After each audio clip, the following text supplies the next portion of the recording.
దేవునికి స్తోత్రం. హల్లెలూయా. ప్రభువైన యేసుక్రీస్తు వారి యొక్క నామములు మీ అందరికి కూడా వందనాలు. ఈ రోజున ఒక ప్రత్యేకమైనటువంటి సంగతి మనం జ్ఞాపకం చేసుకుందాం. ఎందుకంటే దేవుని యొక్క లేఖనాల్లో దేవుడు పక్షపాతి కాడు అని దేవుడు పాత నిబంధనలో సెలవిచ్చాడు. అలాగే కొత్త నిబంధనలో కూడా అపోస్తుల కార్యాల్లో మనకి జ్ఞాపకం చేయబడతా వచ్చింది. కానీ ఇక్కడ మనం గమనిస్తున్నట్టయితే కొన్ని పర్యాయాలు మనం ఏమనుకుంటామంటే దేవుడు పక్షపాతి అనుకుంటాం. దేవుడు పక్షపాతి అనుకుంటాం. ఎందుకనంటే దేవుని యొక్క కార్యములు కొన్ని పర్యాయాలు మనకు అర్థం కాకుండా ఉంటాయి. వాటిని చూసినప్పుడు దేవుడు నిజంగానే మనకి ఆయన సహాయం చేయట్లేదా, దేవుడు మనల్ని విడిచిపెట్టాడనేటువంటి ఒక ఆశ్చర్యకరమైనటువంటి విషయం అర్థమవుతూ ఉంటుంది. అయితే ఇక్కడ దేవుని లేఖనాలు మనం గమనిస్తూ ఉన్నట్లయితే ఈ 2వ సమూయేలు గ్రంథంలో 6వ అధ్యాయంలో 2 సంఘటనలు మనకు జ్ఞాపకం చేస్తున్నాడు. మొదటి సంఘటన ఏదయ్యా అంటే 6-7 వచనాలు రాస్తున్నాడు. అది వారు నాకోను కళ్ళము దగ్గరకు వచ్చినప్పుడు ఎడ్లకు కాలు జారినందున ఉజ్జ చెయ్యి చాపి దేవుని మందసమును పట్టుకొనగా యెహోవా కోపము ఉజ్జా మీద రగులుకొనెను. అతడు చేసిన తప్పిదమును బట్టి దేవుడు ఆ క్షణమందే అతని మొత్తగా అతడు అక్కడనే దేవుని మందస్సు వద్ద పడి చనిపోయిన రాశాడు. ఆ తర్వాత 11-12 వచనాలు మనం గమనిస్తూ ఉంటే ఇక్కడ రాస్తున్నాడు కదా, యెహోవా మందస్సము 3 నెలలు గిత్తీడగు ఒబేదెదోము ఇంటిలో ఉండగా యెహోవా ఒబేదెదోమును అతని ఇంటి వారందరినీ ఆశీర్వించెను. దేవుని మందస్సం ఉండటం వలన యెహోవా ఒబేదెదోమును ఇంటి వారిని అతనికి కలిగిన అంతటిని ఆశీర్వించి ఉన్నాడనే సంగతి దావీదుకు వినపడినప్పుడు ఇక్కడ 2 సంగతులు మనం అర్థమవుతా ఉన్నాయి. మొట్టమొదటిది ఏదయ్యా అంటే ఉజ్జి అనేటువంటి వ్యక్తి మందస్సాన్ని అంటుకున్నాడు గనక అతడు కింద పడి చనిపోయాడు. రెండవది అదే మందస్సము ఒబేదెదోము అనేటువంటి ఆ వ్యక్తి యొక్క గిత్తీడైనటువంటి ఒబేదెదోము యొక్క ఇంటిలో 3 నెలలు ఉన్నప్పుడు దేవుడు ఒబేదెదోమును ఇంటిలో ఉన్నటువంటి సమస్తాన్ని కూడా ఆశ్రయించడం రాశాడు. ఇక్కడ ఎందుకు ఈ యొక్క సంగతి బైబిల్లో మనకు రాయబడిందని మనం చూస్తూ ఉన్నట్లయితే కొన్ని పర్యాయాలు మనకు అర్థం కాకుండా ఉంటుంది. కారణం ఏంటంటే దేవుడు పక్షపాతి కాడు. దేవుడు ఎప్పుడు కూడా పక్షపాతి కాడు. దేవుడు ఆయన న్యాయవంతుడు, యథార్థవంతుడు, నీతి న్యాయముల చేత భూమి మీద పరిపాలిస్తున్న వాడని ఇర్మియా గ్రంథంలో మనకి జ్ఞాపకం చేశాడు. అయితే ఇక్కడ ఎందుకని దేవుడు ఇలాంటి కార్యాన్ని జరిగించాడో మనం గమనిస్తే ఇక్కడ జరిగిన సంగతి మనం ముందుగా ఉన్నటువంటి వృత్తాంతాన్ని మనం గమనించినట్లయితే దేవుని యొక్క మందస్సం అనేది ఏమైందా అంటే పట్టబడిపోయింది. ఎక్కడ పట్టబడిందా అంటే ఫిలిస్తీన్ తీసుకుని వెళ్ళిపోయారట. దేవుని మందస్సాన్ని 2 పర్యాయాలు ఫిలిస్తీన్ తీసుకొని పోయినట్టుగా మనకు రాయబడతా వచ్చింది.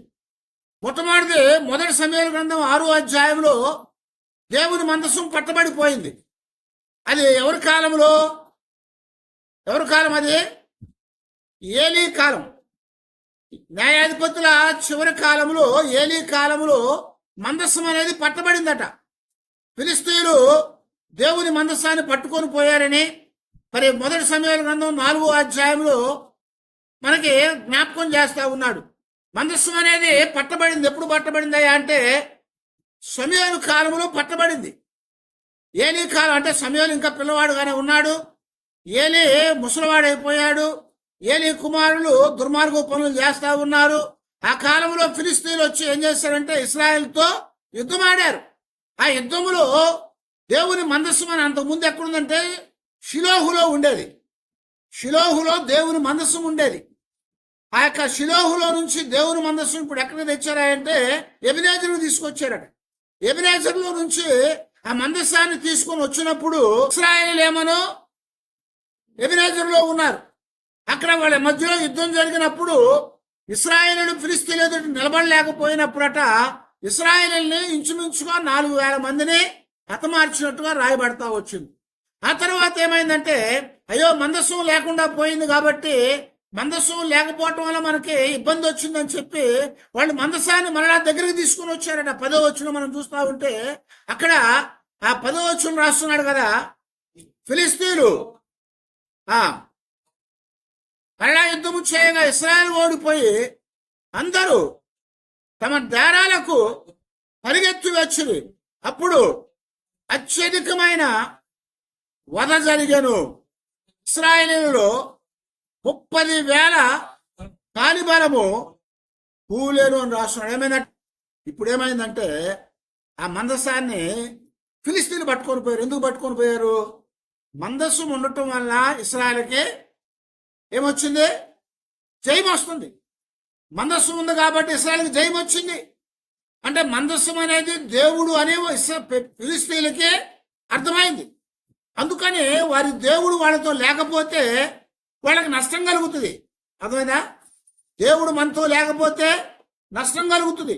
అందుకొరకే ఇప్పుడు ఏమైందంటే ఫిలిస్తీన్లు దేవుని మందస్సాన్ని పట్టుకొని వెళ్ళిపోయారు. ఎక్కడికి పట్టుకెళ్ళారు? ఫిలిస్తీన్ల దేశంలోనికి తీసుకొని వెళ్ళిపోయారు. వారు తీసుకొని వెళ్ళిపోయిన తర్వాత 5వ అధ్యాయంలో మొదటి వచ్చులో మనం గమనిస్తూ ఉంటే దాన్ని తీసుకెళ్ళి ఎక్కడ ఉంచారా అంటే ఫిలిస్తీన్లు దాగోను దేవత గుడిలో ఉంచారట. ఎందుకని? దాగోను దేవత అనేది ఫిలిస్తీన్లకి గొప్ప దేవత. ఆ దేవత గుడిలో ఉంచారు దాన్ని. అక్కడ దేవుడు ఒక అద్భుతాన్ని జరిగించాడు. ఏం జరిగింది? ఉదయానికల్లా ఆ దాగోను దేవత ఏమైందట, పెద్ద విగ్రహము చిన్న మందస్సం పెట్టి ముందు ఓరలుగా పడుకొని ఉందట.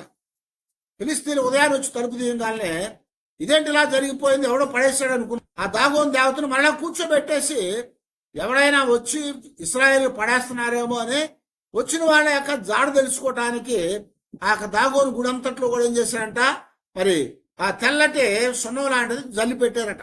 ఎందుకు? ఎవరైనా వస్తే అడుగులు కనపడతాయి కాబట్టి అలాంటి పిండి లాంటిది జల్లి పెట్టేశారు. ఉదయానికి ఏమైందా అంటే మరలా ఇప్పుడు ఏం జరిగింది? దాగోను దేవత మరలా పడిపోయింది. ఈసారి పడుకొని ఉండలేదు. ఏమైందట? దాని తల, కాళ్ళు, చేతులు, మొండి అంతా కూడా ఊడిపోయినాయి. అన్నీ కూడా విడిపోయినాయి. అది చూసినాక ఫిలిస్తీన్లకి భయం కలిగింది. అది కలిగిన తర్వాత ఏమైందా అంటే ఫిలిస్తీన్లకి గొప్ప శ్రమ వచ్చింది. వాళ్ళ పంటంతా నాశనం అయిపోయింది. వాళ్ళ యొక్క జనాలకు అందరికి కూడా రహస్య స్థలాల్లో గడ్డలు వచ్చేసి భయంకరమైనటువంటి శోధంతో ఉన్నారు. అప్పుడు ఏం చేశారంటే ఇదేందా ఎలా జరిగిందని 7 నెలలు ఆ మందసాన్ని వారి దగ్గర ఉంచుకున్నప్పుడు వాళ్ళకి ఇంకా శ్రమ ఎక్కువ అయిపోయింది. అప్పుడు వాళ్ళ జ్ఞానుల్ని పిలిపించుకున్నారు, వాళ్ళ పండితుల్ని పిలిపించుకున్నారు. ఏంటి ఇలా జరిగిందంటే వాళ్ళు చెప్పారు కదా, ఇదిగో ఇది ఇశ్రాయేలు దేవుడయ్యా, ఆయన గొప్ప కార్యాలు చేశాడు. ఐగుప్తులో అద్భుతాలు చేశాడు. ఆయన ఐగుప్తులో వారికి వధ జరిగించాడు. ఆయన మహాదేవుడు.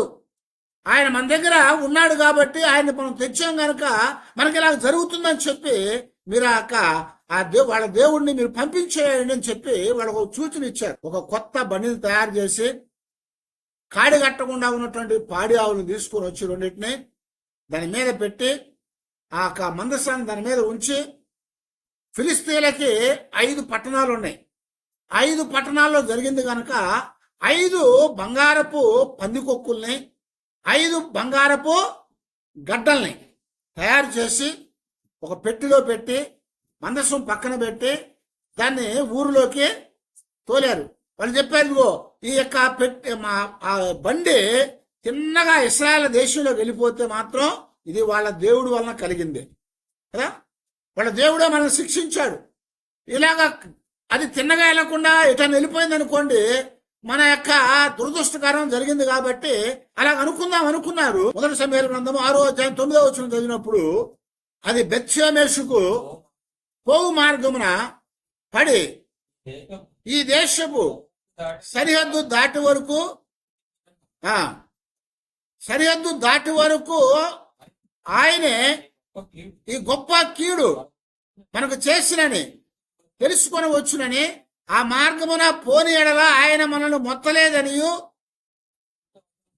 అదృష్ట వశము చేతనే అది మనకు సంభవించునని తెలుసుకుందుమని అనేది అని చెప్పాడు అనమాట. ఏమైందంటే ఇప్పుడు ఆ బండిని విడిచిపెట్టారు. ఆ బండి వెళ్తా ఉంది, ఎటు వెళ్ళిందట? వాళ్ళు చెప్పినట్టుగా తిన్నగా ఎక్కడికి వెళ్ళింది? ఇశ్రాయేల్ దేశం వైపుగా వెళ్ళిపోయింది. వాళ్ళ సర్దార్లు కూడా ఏం చేశారంటే దాని వెనకాల వెళ్ళారు.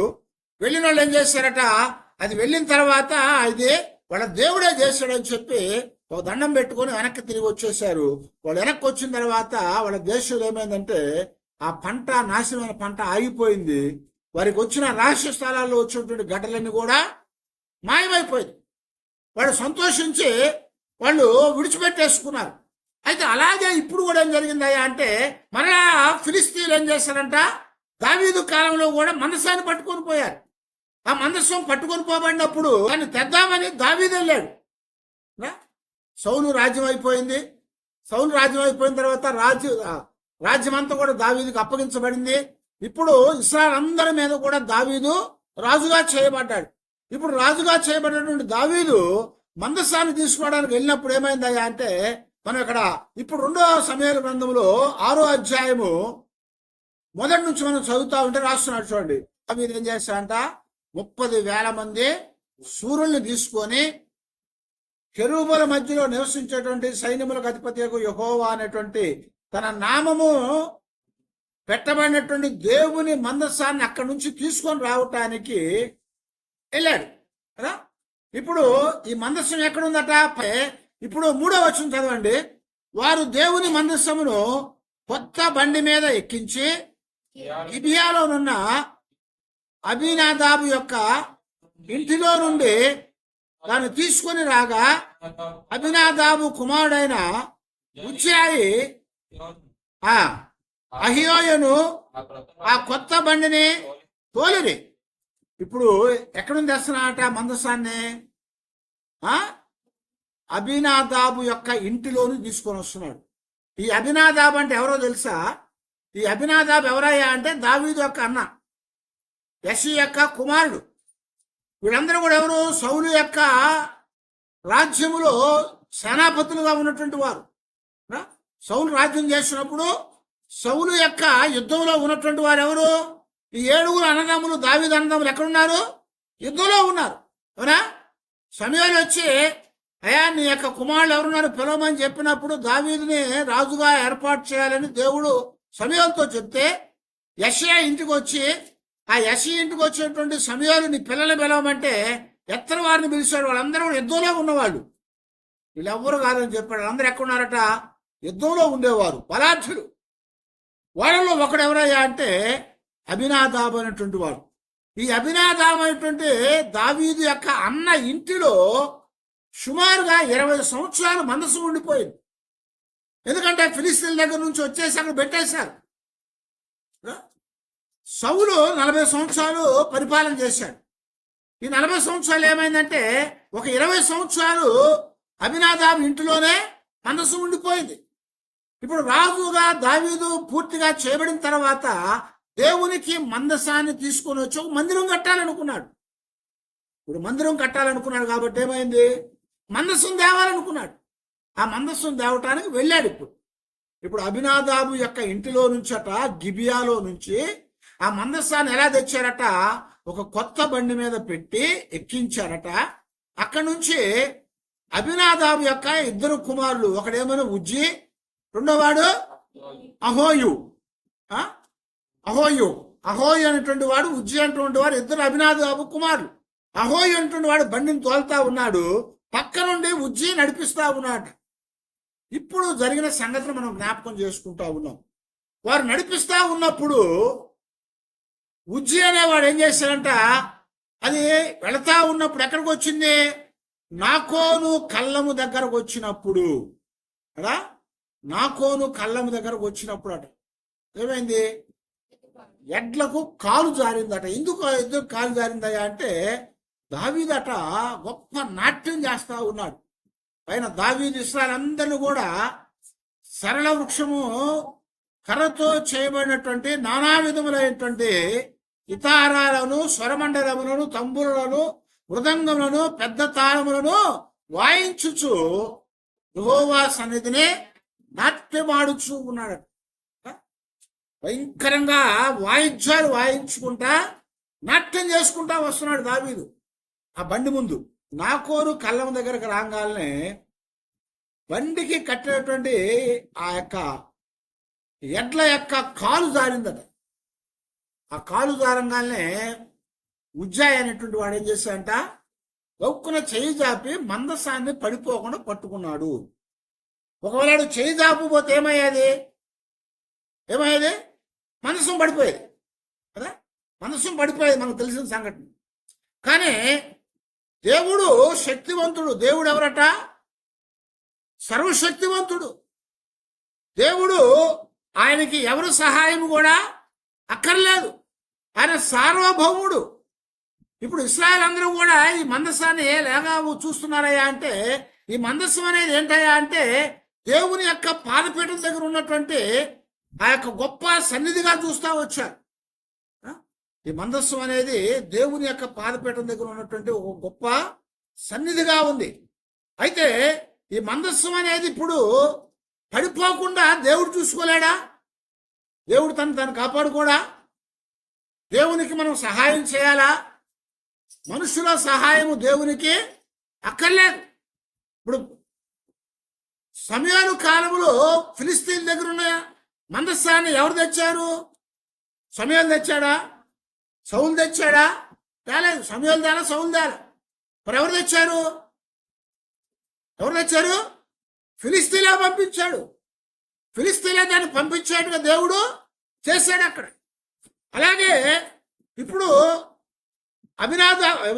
అభినాదాబు యొక్క ఇంటిలో నుంచి 20 సంవత్సరాలు ఉంటున్న మందసాన్ని దావీదు తేవాలనుకున్నాడు.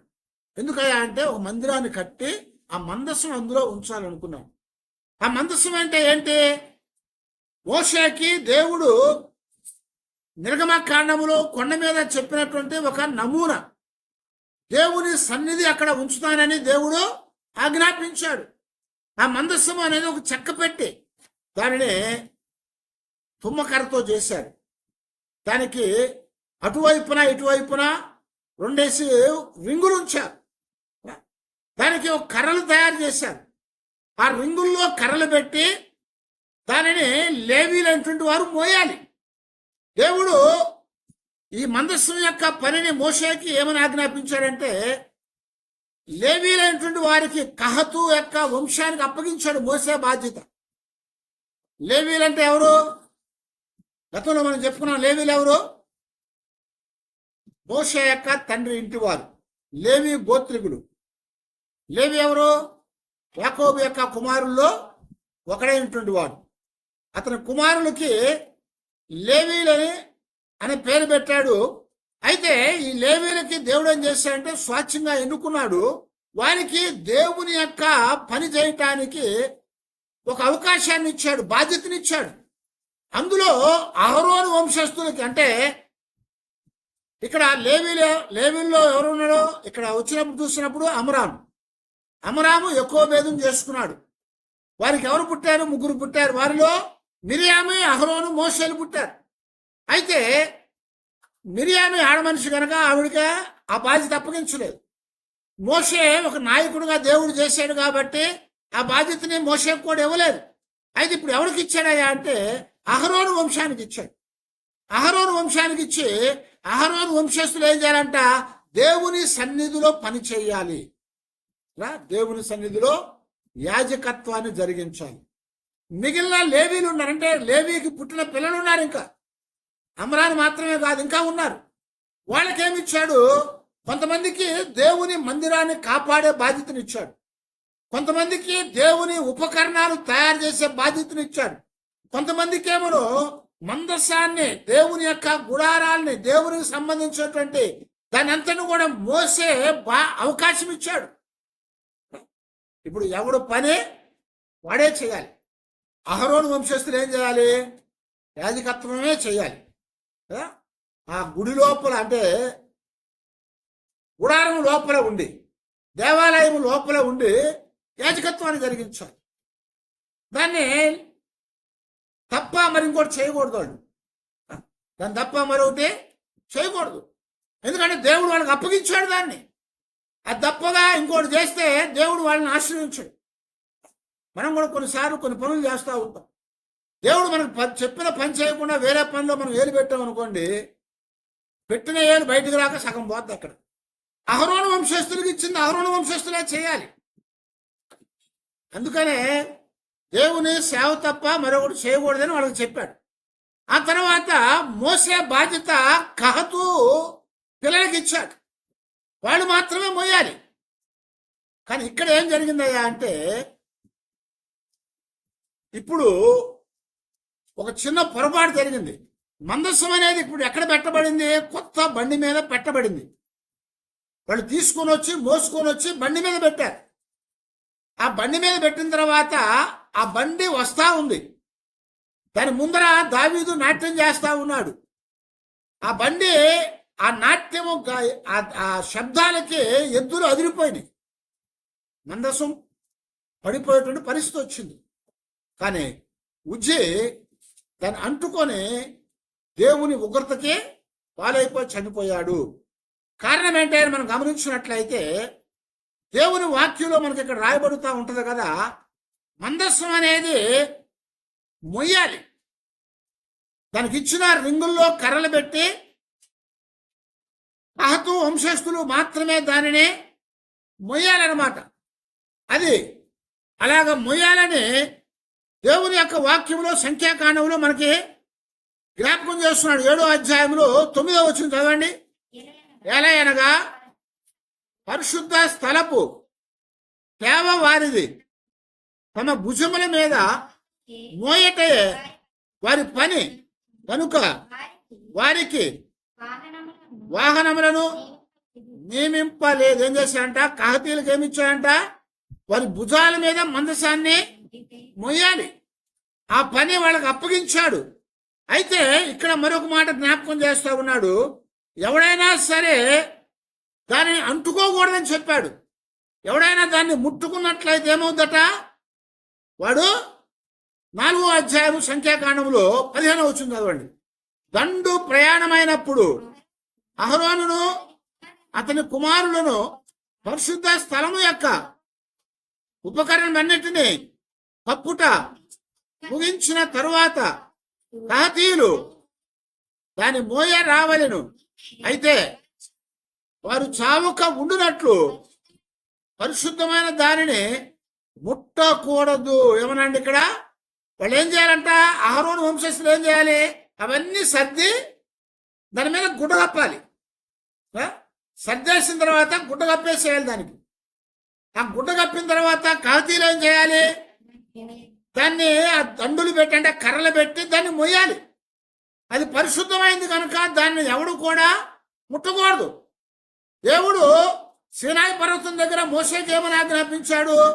ఇదిగో, ఎవడైనా సరే ఈ పర్వతాన్ని ముట్టినట్లయితే వాడు రాళ్ల చేత కొట్టి చంపబడాలి. మనుషులు మాత్రమే కాదు, ఎలాంటి పశువులైనా మృగములైనా సరే ఆ కొండను తాకినట్లయితే అవేం చేయబడుతుంది? రాళ్ల చేత కొట్టి చంపబడాలని చెప్పారు. ఎందుకంటే అది దేవుని సన్నిధి, అది దేవుని యొక్క నివాసము. దాన్ని ఎవడు కూడా ముట్టుకోకూడదు. ఎవరికి అప్పగిచ్చారో వారే ముట్టుకోవాలి. అయితే ఇక్కడ కహతీలు మొయ్యాలి కానీ దాన్ని ముట్టుకోకూడదు.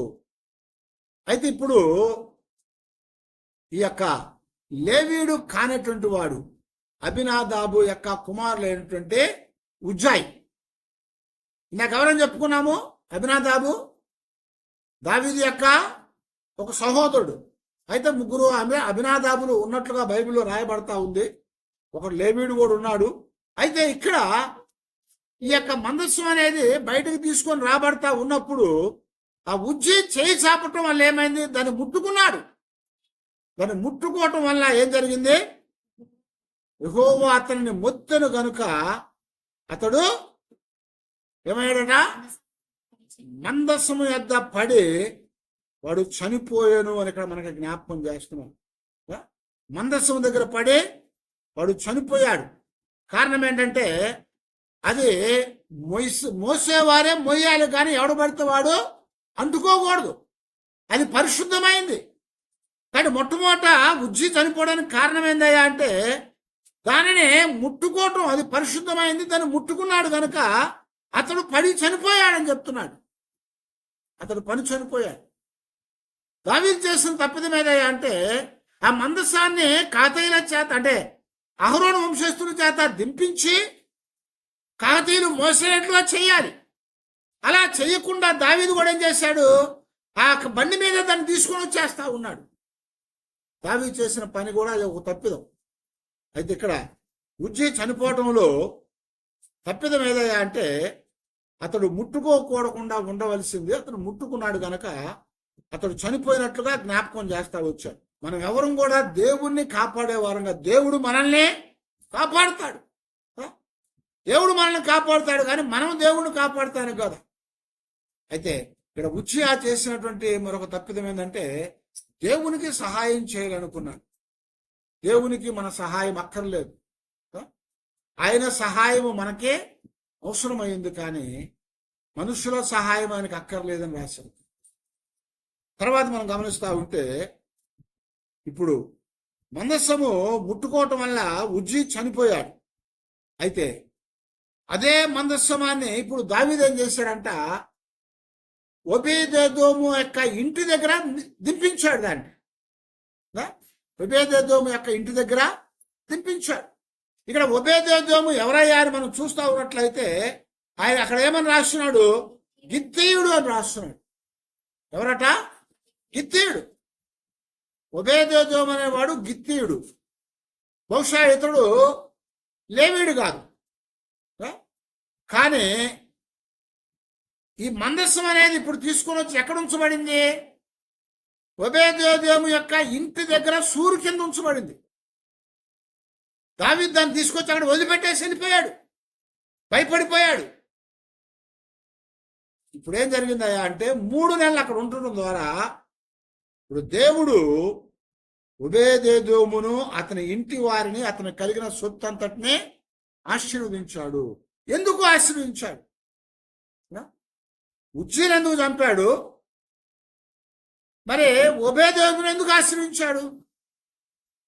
ఇక్కడ ఉజ్జీ చేయకూడని పని చేశాడు, దాన్ని ముట్టకూడదు, ముట్టుకున్నాడు. దేవుడు ఆయనకు అప్పగించిన పనిని మనము ఎప్పుడు కూడా చేయకూడదు. అలాంటి సంఘటనలు బైబిల్లో చాలా జరిగినాయి. అయితే ఇక్కడ ఏమైందయ్యా అంటే, దేవుని యొక్క సన్నిధిలో చేయకూడని పని చేసినటువంటి ఉజ్జీ చనిపోయాడు. కానీ అది భక్తి శ్రద్ధలతో చేసినటువంటి ఒబేదెదోము మాత్రం ఆశ్రయించబడ్డాడు. ఆయన కావాలని దాన్ని తీసుకున్నాడు, అది తెచ్చి తన ఇంటి దగ్గర పెట్టబడింది. అయితే బహుశా ఈ ఒబేదెదోము ఏం చేశాడయ్యా అంటే, దానికి నిత్యము దేవునికి ఇవ్వాల్సినటువంటి భక్తి శ్రద్ధలతో దానిని ఆరాధించాడు. ఇప్పుడు మనం గమనిస్తూ ఉంటే ఇశ్రాయేలు మాత్రమే దేవుని ప్రజలు. అవునా? ఇశ్రాయేలు మాత్రమే దేవుని ప్రజలు. ఎందుకని? ఇశ్రాయేలు నా యొక్క సొత్తు అని చెప్పాడు దేవుడు. మరి అన్ని జనాంగము కాదు. అయితే ఇక్కడ కూడా దేవుడు పక్షపాతి కాడు. ఇశ్రాయేల్ని ఏర్పాటు చేసుకొని అన్ని జనాంగాన్ని విడిచిపెడితే దేవుడు పక్షపాతి అవుతాడు. అవునా? ఎందుకని? దేవుడు లోకాన్ని ప్రేమించాడు, జనులందరూ నా దేవుళ్ళలోంచి వచ్చిన వాళ్ళే. అయితే కొంతమందిని కావాలని చెప్పి కొంతమంది విడిచిపెడితే పక్షపాతి అవుతాడు. అయితే ఇక్కడ దేవుడు పక్షపాతి కాడు. అందుకనే అబ్రహాము ద్వారా ఇశ్రాయేలును శారీరకంగా తన సొత్తుగా చేసుకున్నాడు. కానీ అదే అబ్రహాము ద్వారా విశ్వాసములో నుంచి మిగిలినటువంటి అన్ని జనాంగాన్ని ఆయన సొత్తుగా చేసుకున్నాడు. ఒబేదెదోమునికి గొప్ప ఆశీర్వాదాన్ని ఇచ్చాడు. ఎందుకు ఇచ్చాడంటే భయభక్తులు కలిగి ఉన్నాడు. దేవునికి ఇవ్వవలసినటువంటి మర్యాదని, గౌరవాన్ని ఇచ్చాడు. దేవుని సన్నిధిలో ఆయన్ని ఆరాధించడానికి ఎలా చేయాలో అలాగా ఆరాధించాడు. ఏంటి మందసం సూర్యు కింద ఉందంటే ఏం చేశాడు? బహుశా తడిచిపోకుండా సూర్యుని పెద్దది చేసి ఉంటాడు కదా.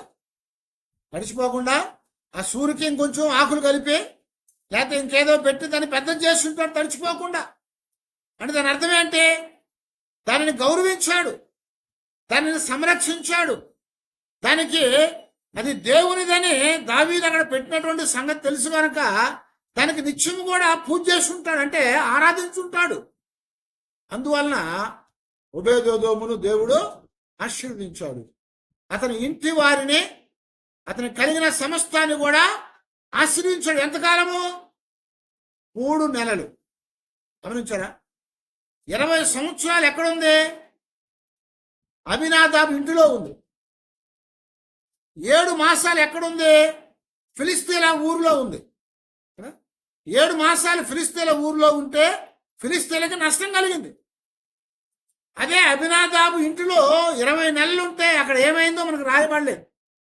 కానీ 3 నెలలు ఒబేదెదోము ఇంటిలో ఉండడం ద్వారా మందస్సము, ఇప్పుడు మందస్సం వల్ల ఏమైందట, దేవుడు ఒబేదెదోమును అతని ఇంటి వారిని అతను కలిగిన సొత్తంతను కూడా ఆశీర్వదించాడు. ఇప్పుడు దేవుడు పక్షపాత వాడు. ఎందుకని? చెయ్యకూడని పని చేసినందువల్ల ఉజ్జీ చనిపోయాడు. ఆ మందస్సంలో ఏముందాయా అంటే ఉట్టి పెట్టే, కానీ దేవుని యొక్క సన్నిధి అందులో ఉంది. అందులో ఏముంది అని చెప్తున్నాడు. మోషే ఏం పెట్టాడు అందులో? ఆ మందస్సం అనేది చెక్క పెట్టే, కానీ అందులో దేవుడిచ్చిన 10 ఆజ్ఞల పలకలు ఉన్నాయి. 40 సంవత్సరాలు ఇశ్రాయేలుని పోషించిన మన్నా ఉంది. మరి ఒక్క రాత్రిలోనే ఎండిపోయినటువంటి కర్ర చిగురించి పువ్వులు కాసి ఆ కాయలు కాసినటువంటి కర్ర అందులో ఉంచబడింది. ఇవన్నీ కూడా దేనికి సూచనగా ఉన్నాయి అంటే యేసుక్రీస్తు వారికి సూచనగా ఉంది. యేసుక్రీస్తు వారికి సూచనగా ఉంది. యేసుక్రీస్తు వారు ఆయనే ధర్మశాస్త్రం అయి అన్నాడు.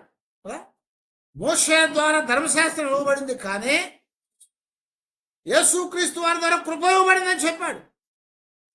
ధర్మశాస్త్రం ఆయనే, మోషేకి ధర్మశాస్త్రం ఇచ్చాడు, కానీ ఆయనే ధర్మశాస్త్రం భూమి మీదకి వచ్చాడు మానవుడుగా. ఆయనే జీవాహారం అని చెప్పాడు. ఆయనే చనిపోయి తిరిగి లేచిన వాడు, చిగురించినటువంటి కర్ర ఆయన. చనిపోయి పాతి పెట్టబడి 3వ రోజున లేచిన వాడు, మృత్యుంజయుడు ఆయన. అయితే యేసుక్రీస్తు వారే మందస్సం అని మనం జ్ఞాపకం చేస్తున్నాం. ఆ రోజున ఉజ్జీ చనిపోయాడు. ఆయన చేసిన తప్పిదాన్ని బట్టి దేవుడు పక్షపాతి కాడు. అయితే ఒబేదెదోము మాత్రం ఆశ్రయించబడ్డాడు 3 నెలల్లోనే. ఎందుకయ్యా అంటే భక్తి శ్రద్ధలతో దేవుని ఆరాధించాడు, భక్తి శ్రద్ధలతో దేవుణ్ణి గణపరిచాడు, భక్తి శ్రద్ధలతో దేవునికి ఇవ్వాల్సినటువంటి గౌరవాన్ని దేవునికి ఇచ్చాడు. అందువలన దేవుడు ఒబేదెదోమును అతని ఇంటి వారిని అతనికి కలిగిన సొత్తంతటిని, ఎంత గొప్ప సంఘటన కదా. కనుక మనము కూడా దేవునికి గౌరవాన్ని, దేవునికి ఇవ్వాల్సినటువంటి ఆ భక్తిని, ఆ శ్రద్ధను మనం ఇచ్చే వారంగా మనం ఉండాలి. అంతేగాని దేవునికి ఏదో మనము మేలు చేయాలని, దేవునికి ఏదో మనం సహాయం చేయాలని, లేకపోతే దేవుని కొరకు మనం ఏదో చేయాలని అనుకొని మనం అడ్డం పడకూడదు. దేవుడు చెయ్యమన్నదే చేయాలి, దేవుడు చెయ్యవద్దన్నది చేయకూడదు. కహతీలు తప్ప దాన్ని ఎవరు కూడా మోయకూడదు. అహరోను వంశస్థులు మాత్రమే దాన్ని అంతా కూడా సర్ది దాని మీద గుడ్డగప్పాలి. దాని అంతటి సర్ది గుడ్డగప్పి దాని కర్రలు దానికి ఉంచాలి. అప్పుడు కహతీలు వచ్చి మొయ్యాలి. ఇప్పుడు లేవీలు కానిటువంటి వాడు వచ్చి దాన్ని ముట్టుకుంటే దేవుడు తట్టుకోలేదు. అందుకే ఉజ్జీ చనిపోయాడు. అదే లేవీడు కాకపోయినప్పటికి కూడా తన ఇంటిలో ఉన్నటువంటి మందసాన్ని భక్తి శ్రద్ధలతో ఆరాధించడం వలన ఒబేదెదోము దీవించబడ్డాడు. కనుకనే దేవుడు పక్షపాతి కాడు. కనుక ఈ రోజున మనం జ్ఞాపకం చేసుకున్నట్లయితే యేసుక్రీస్తు వారి యందు ఎవరైతే భయభక్తులు కలిగి ఉంటారో, యేసుక్రీస్తు వారి యందు ఎవరైతే మరి శ్రద్ధ కలిగి ఆయన యొక్క కట్టడల ప్రకారం నడుచుకోగలుగుతారో వారి జీవితాలకి దేవుడు ఆశీర్వాదాన్ని ఇచ్చేవాడు. వారి జీవితాల్లో దేవుడు మేలు కలిగించేవాడు. నువ్వు ఎవడవైనా సరే, నువ్వు దేవుని ప్రజల్లో చేర్చబడకపోయినా సరే దేవుడు నిన్ను ఎన్నుకున్నానని చెప్తున్నాడు.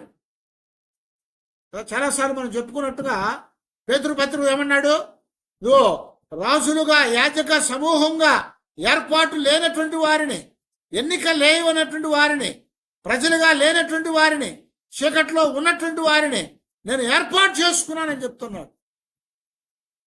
కనుక మనందరం కూడా దేవుడు ఏర్పాటు చేసుకున్నాడు కనుక మనమందరం కూడా భక్తి శ్రద్ధలతో ఎవరైతే దేవుణ్ణి ఆరాధించగలుగుతారో, ఎవరైతే ఆయన్ని వెంబడించగలుగుతారో, ఆయనకి ఇవ్వాల్సినటువంటి ఆ గౌరవాన్ని, మర్యాదని, ఆయనకి ఇవ్వాల్సినటువంటి ఆ యొక్క సార్వభౌమత్వాన్ని ఆయనకి ఇవ్వగలుగుతారో వారి జీవితాలు ధన్యపరచబడతాయి, వారి జీవితాలు ఆశీర్వించబడతాయి.